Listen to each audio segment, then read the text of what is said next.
Hi, hello, and welcome. I'm definitely not Vlad, and you're watching me pug my way to 3K rating on a Blood DK in Dragonflight Season 4. Since the last video, we had a stream, and in that stream I did a bunch of 8s and 7s, so we actually got a good chunk of rating. Let me show you what all I got. Oh yeah, that's the new questline, the Harbinger. Harbinger, whatever. But yes, let me show you what I have gotten. I got a bunch of stuff done. For instance, I got on Algathar Academy at +8. It was a rough run. I died quite a few times in a really stupid way. I think I just underestimated the trash and overestimated my tankiness because I am still 5.0 something, 508. I think in the Algathar I was still 505 item level, so a +8 fortified with 505 item level, kind of rough, but we did get everything else done as well. As you can see, I corrected my problem with Brackenhide. I got it to a +8 instead of a untimed 7. Quite happy with that. And we hit 2K rating. We're already at 2,178 rating, which I think is great. That gave us a, what's that thing called? The Draconic Mark of Mastery. And with that Draconic Mark of Mastery, I got myself some gloves. 3 out of 6 hero gloves, 512 item level. It was a huge jump at item level. I think I got 2 item levels just from putting these gloves on. Unfortunately, we're still at 3 out of 4 pieces of the tier set, but now I can get another tier set piece by tierifying my legs. They have speed on them and they're hero tier, so I'm quite happy to do so. Since it's a new week, we have another charge of the catalyst and we can get that done. Maybe I should check. Yeah, I think I just realized I should check my vault in case I get like myth shoulders or something, because then I will put on the myth shoulders and I'll terrify the shoulders because they're a myth piece, so the catalyst charge is more valuable that way. So we're gonna head back to the to the vault, open up the vault and see if we got anything worth getting right away. I'm going to open the vault as loot spec unholy. There is a trinket that I kind of want that's for tanks, but we'll just have to go with unholy for now. We got actually champion shoulders that are whatchamacallits tier sets, so maybe I don't need to tierify my pants because I kind of want the shoulders anyway because I have veteran shoulders. But there's also the Blazebinder's hoof and the Circle of Ascended Frost, although the circle is a haste and versatility ring, and I also have myth pieces as options here, so I'm thinking maybe grab this myth trinket. Bind with the blaze for 20 seconds, giving you your attacks a high chance to increase your strength by 1,000, stacking up to 6 times when your binding is complete amid a burnout wave, dealing up to whatever fire damage split between all nearby enemies based on the strength of your binding. So up to 410k damage every 2 minutes or so. It sounds like I can just macro this right into my grippy hands. And it's a myth tier trinket with avoidance. I mean, it's just kind of a no-brainer, right? Because I don't need the tier piece. I can terrify my pants, and it's an upgrade for a veteran trinket. I like it. I'm gonna grab it. I'm just gonna grab it. And we get a Brackenhide Hollow 8. Actually, I think I'm gonna do that key once we're done terrifying all our stuff. So let me replace the All Totem of the Master. We're gonna open up the macros. We're gonna look at the BDK macro, and we're gonna just add right at the start /use 13 /use 14. That'll use both of the trinket slots. Since only one of them is actually an on-use trinket, it'll activate that one, and that'll be that. You can also put the name of the spell, or rather the name of the item, and it'll do that. But you can also just say use 13 14 because this is 13, this is 14 number of slots, right? But let us go get that 4 set. I'm so excited.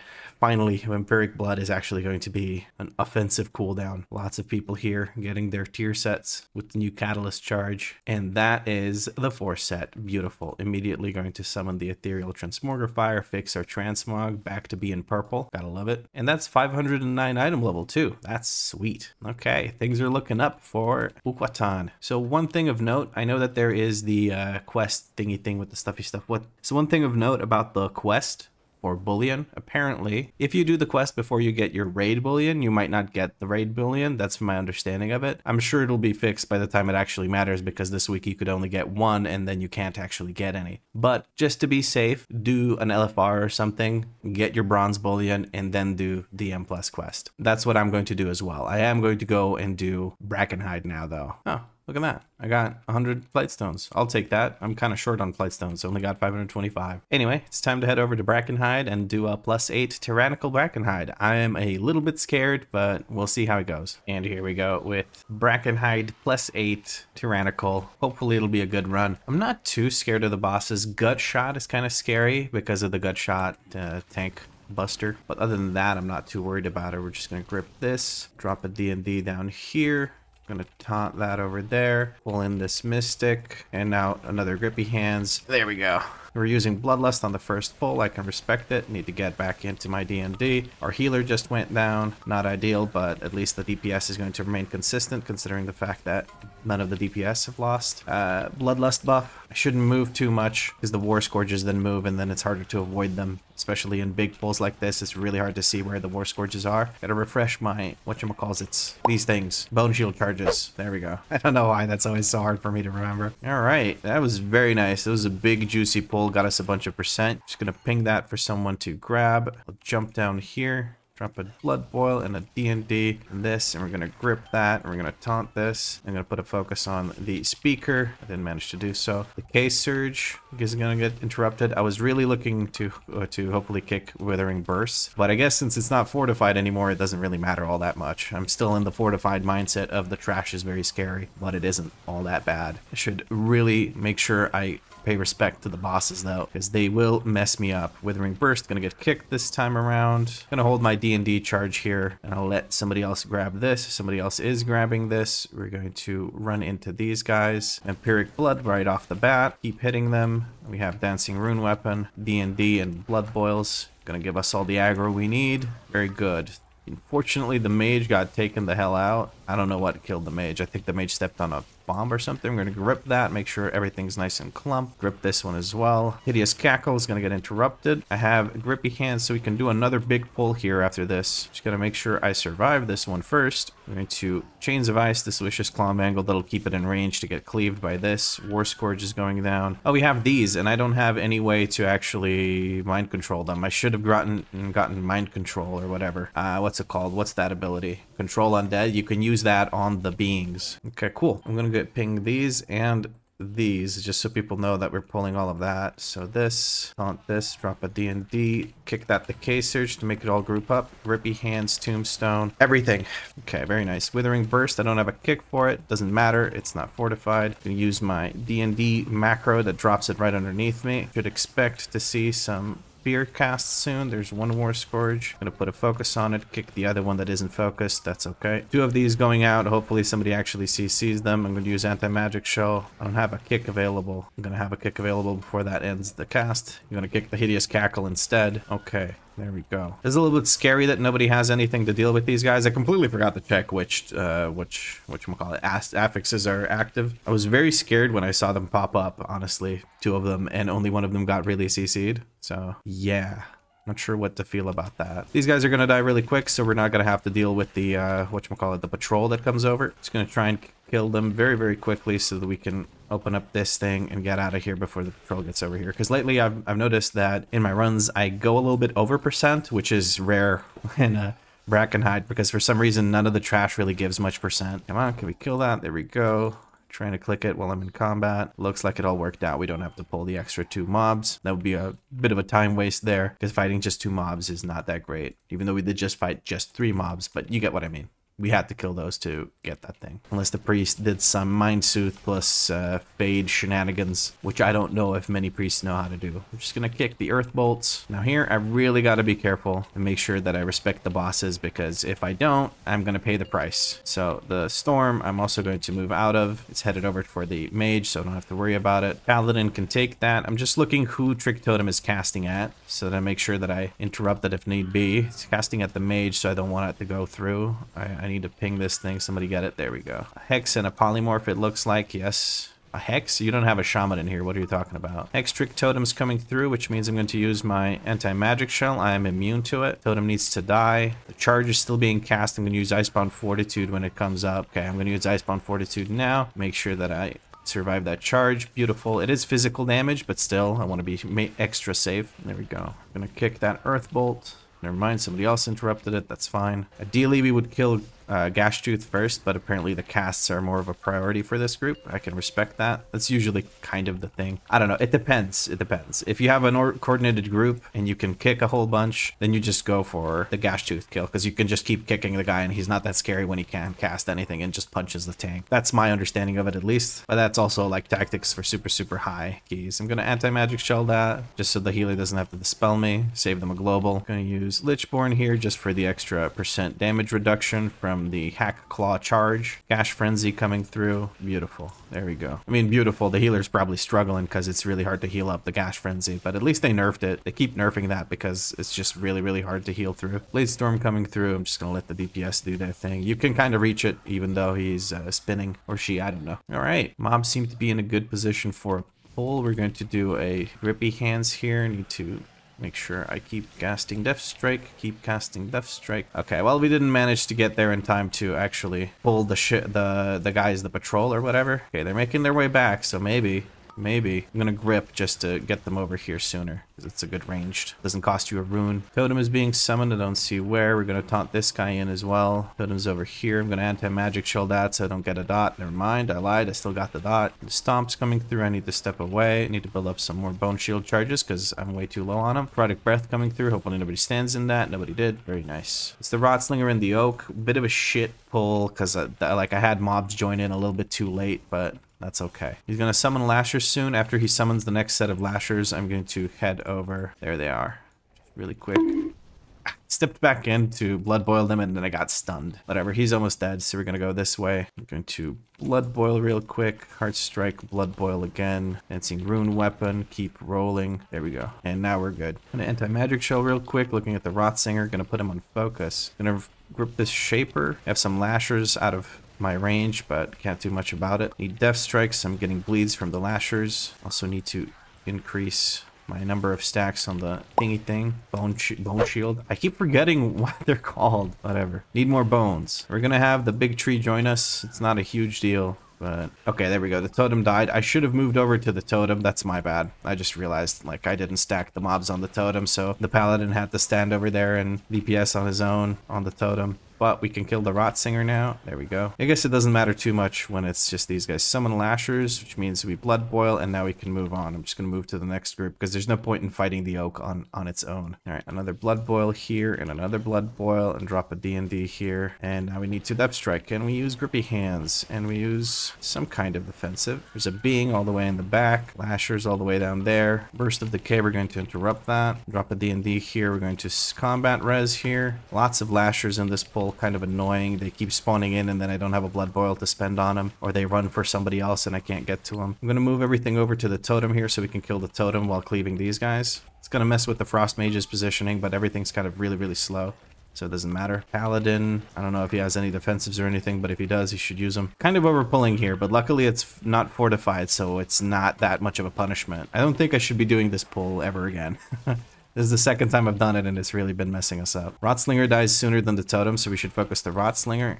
There we go. Because when the Rotslinger dies, the totem goes away. More Lashers, of course. I don't have a blood boil available for them. Just gonna beat them up a little bit while I wait for my charges to come back on blood boil. I need a Death Strike, another Death Strike, D&D right here. Grip these guys, and that should be plenty of percent. And we're gonna use Dancing Rune Weapon, Tombstone. Right afterwards, we're going to use a Marrow Strike, Marrow Rend, whatever the hell. I use it so rarely that I don't even know. I had to stand in this stupid front breath because I got stunned like an idiot. So I was spamming my anti-magic shell to prevent the dot that goes from the breath to be applied on me. More Lashers, make sure I blood boil that just for the aggro. I'm just gonna move us out of this. No reason to stand in the burst and risk it. There goes the Oak. After the Oak is dead, we're good to go for the boss. I'm hoping these destabilizers don't go through. Very nice. Okay, just gonna build up my bone shield charges and we're good to go. I can go in every time. We do have a paladin if they have a bubble. Oh shit, somebody ripped dagger off me. If they have a whatchamacallit, a bubble, they can also do the thingy thing with the stuffy stuff. They can also go into the when he does the suck in thing. Okay, we're gonna use Grippy Hands here. I'm gonna call the mobs move over to me. Okay, Grasping Vines, which means I have to go. So what I can do here is when the absorbed shield gets really, really low, right about now, I'm going to use anti-magic shell, and that'll prevent, as you can see, I don't have the dot, the spell effect, the debuff. That's the word I'm looking for. I'm just a mess in this commentary. Sorry about that. That'll prevent the debuff from being eaten, from being applied to me, and that way I can just get eaten again. And it's not an issue. I'm gonna get whipped, so I'm gonna try and pull these over to me. That whip actually kind of hurts. Taunt this. I'll just hit that one, I guess. I don't know, I'm trying to not turn the whip around on the group. Grasping Vines going out again. I can go in again. I'll just ping myself just so people know that I want to go in. There we go. I've been eaten. Can use anti-magic shell. Beautiful. More of these guys coming out. I'm gonna get whipped. I'm gonna use my movement speed because that'll prevent me from being knocked back. BDK kind of trivializes this boss fight because it's just always the tank that goes in. I'm gonna try and get aggro on these guys. I'll grip that over so we can AoE them. Able to use my Depth's Advance so I don't get knocked back again. Very nice. Drop a D&D and move the boss into it. He's going to do Decay Spray soon. Any day now. There's the Wine Whip. I don't have a way to prevent the knockback, so I'm just going to get knockback. And he's dead. Very nice. Treemouth is probably the easiest boss in this dungeon. Gut Shot, I think, is the second. The Warband is probably the worst. The most difficult because it's such a tight healing check. At least it used to be. I don't know anymore. I'm gonna Blood Boil here, drop this down, move out of that. I don't want to have that hit me. And I'll use Grippy Hands. Why not? Violent Whirlwind's coming through, which means I need to step a little bit away. There we go. Dancing Rune Weapon. This guy's worth it because he's so freaking tanky. And the Mage can step closer and just move with us, but so they changed how the Stink Breath thing works. It used to be that he would follow you anywhere with it, like you were gonna get hit by it unless you outrange it, and now they changed it where he will cast that at someone, but he won't track them anymore. Kind of want to skip this group. Don't think we need the percent. The other patrol is really far away, so it's safe to skip this way. Oh, there we go. And the birds are getting pulled. We're just gonna blood boil them. Boil them bloods. Need to be careful here so we don't pull. Okay. Here's the bear. I don't want to fight just 3 mobs. Okay, somebody kicked that. Very good. I'm going to try and look at the other vulture that's going to cast soon. Hopefully. Yeah, here we go. I should be focusing on my health bar. Screech needs to get interrupted. It almost killed the mage because nobody was looking for it. I was trying to, but yeah, we're going to use our movement speed ability because that'll prevent the knockback. We're going to kick Gut Shot because otherwise we can't CC the hyenas. The priest got wrecked by the hyenas because he stood so close to them. I'm going to grip this so the mage doesn't kick the bucket as well. This is very messy. I don't know why this is so messy. Just step away from the hyenas. I know all the mobs in the dungeon are hyenas, but we don't have another CR for the mage, unfortunately. Snaring Trap coming down. I'm going to put it here. Okay, Master's Call getting interrupted again. We're going to use Grippy Hands. That might not be such a great idea considering the fact that the doggos will attack someone that's near me if I Grippy Hands them. Gonna Blood Boil these doggos just to make sure that I have aggro on them, because it has happened that I don't have aggro on them. Okay, Master's Call getting interrupted. That's what's important, is interrupting the Master's Call, otherwise the hyenas run rampant. Because what Master's Call does is it makes the hyenas immune to CC. Oh, I need to Blood Boil that. Snaring Trap coming through. I'm gonna hit a whole bunch. We're gonna try and trap the hyenas right here. Gut Shot coming through. It means I need to use my movement speed ability, which will prevent the knockback. Oh, Master's Call needs to get kicked. Paladin's also kicking it. That's always good. Snaring Trap coming down. Very good. I got knocked back, but I don't really go far here if I use it, if I get knocked back, so it's not a big deal. More hyenas coming through. We're going to go ahead and Blood Boil them just to make sure we have aggro, so we know which way they're gonna go. I have aggro, so I'm just gonna force it so that they get they go towards me. There we go. Nice. We can let them res the mage, and I can drag these guys around. Did we just stun that? I hope he didn't stun that. He's going to do Rotting Surge, and when he does Rotting Surge, I'm going to grip him because it's an uninterruptible ability. I would love it if we could get the War Scourge, but it looks like we won't. Gonna kick that. Taunt this guy that I didn't Blood Boil. Blood Boil again. Drop a D&D under myself, and beautiful. And I'm looking at that War Scourge. I would really have liked it if we could have gotten that War Scourge in on this pull, but as it is, we're just going to skip it and make up any percent we need in the big boss room. Right now, I consider this dungeon basically timed, and it looks like it might be a +2. The last boss fight is quite long, so we'll see how it works out. Okay, we're just gonna grip this. Okay, Grippy Hands and just get this pull over with. This pull is not ideal, but I saw that they aggroed it. We didn't put we didn't put what is drops the aggro range thing of the mobs. Jesus Christ. Mind Soothe. I'm just blanking on so many things this run. I'm sorry, guys. It's probably annoying to listen to at this point. Hideous Cackle gets kicked. We're gonna just start moving upstairs. Whenever something is at a higher elevation, it's always upstairs for some reason. That's just how my brain interprets it. Turns out we're probably not in such a bad position because of that pull, because we kind of need more percent anyway. I'm just gonna pull that guy in. If I had Grippy Hands, I'd probably pull everything here, but I don't, so I won't. I just wasted my kick, which might be an issue because of the Rage Storm. Nah, by the time the Rage Storm is done, I'm probably gonna have my kick back up, so it's not a big deal. So Rot Hexer here. This will be percent actually, and that's kind of perfect because then we don't have to pull anything else, obviously. War Scourge needs to die, and then we can go into the last boss fight. Okay, Just gonna try and get some bone shield charges and then we're good to go. Everyone is ready. We have a CR, we have Bloodlust during the boss fight at some point, it looks like. And we have PI and a bunch of cooldowns ready. So that's beautiful. Go ahead and remove myself from that situation. I don't want to get hit by the rot cloud. I'm trying to position so that, there we go, so that the rot cloud doesn't go over the totem, or the totem doesn't go right in front of the rot cloud or anything like that, because then the melee DPS cannot DPS, which is in this case the paladin, and the paladin has a good chunk of burst damage, so I'm very well off making sure that they can DPS the totem just fine. Alright, gonna use some grippy hands here for the extra dam. Big dam, really need big dam on the totem. There we go, I managed to take it out. The rot cloud is going to come through soon, so we're going to move. I'm going to position it like right about here. That'll point the totem somewhere around there. That's good. Not perfect, but good. It shouldn't be in the rot cloud for pretty much any duration, because like I said, we want the melee DPS to be able to DPS it right off the bat. Another rot cloud is going to come through soon. First, it's going to be the decay strike, which I need to heal up after, and then it's going to be the rot burst totem. There we go. Drop a D&D where the totem's going to be. Gonna use anti-magic shell here. There we go. As long as we kill the totem before it goes off, everything's fine here. That's what the whole fight is about, is just switching to the totem over and over and over again. If I stand about here, I can get through the decay strike. There's the rot burst totem. You'll notice that I'm positioning him, or her, whatever, positioning the boss in such a way that I am able to make the totem appear behind the rot cloud. That's what I'm trying to do the entire time. There we go, that worked out. Drop a D&D right there, and we focus the totem every time it's up. The rot cloud is gonna go on me. I'm gonna reposition right about here.